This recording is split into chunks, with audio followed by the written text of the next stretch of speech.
Welcome to Madasaling Pinoy, your prayer partner. Ngayon ay paggunita sa mahal na Birheng Maria, ina ng simbahan.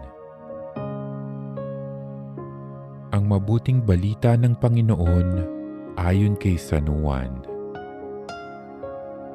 Noong panahong iyon, nakatayo sa tabi ng krus ni Jesus ang kanyang ina at ang kapatid na babae nitong si Maria na asawa ni Cleopas. Naroon din si Maria Magdalena.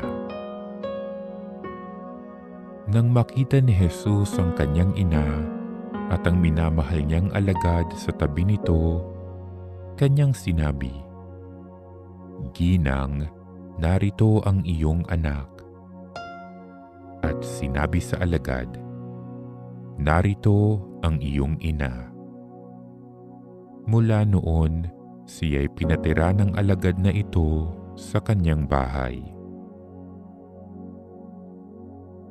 Alam ni Jesus na naganap na ang lahat ng bagay at bilang katuparan ng kasulatan ay sinabi niya, "Nauuhaw ako."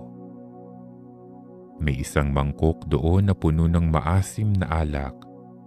Itinubog nila rito ang isang espongha, ikinabit sa sanga ng isopo at idiniit sa kanyang bibig. Nang masipsip ni Jesus ang alak ay kanyang sinabi, "Naganap na." Iniyukayok niya ang kanyang ulo at nalagot ang kanyang hininga. Nooy araw ng paghahanda at ayaw ng mga Hudyo na manatili sa krus ang mga bangkay sa araw ng pamamahinga, sapagkat dakila raw ang araw ng pamamahingang ito.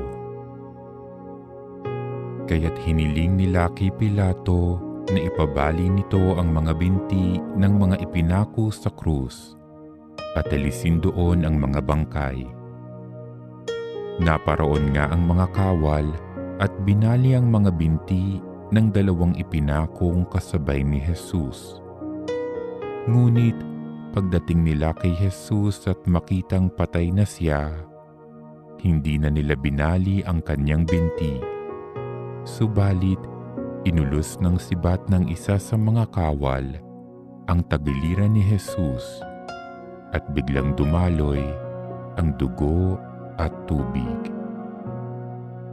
Ang mabuting balita ng Panginoon.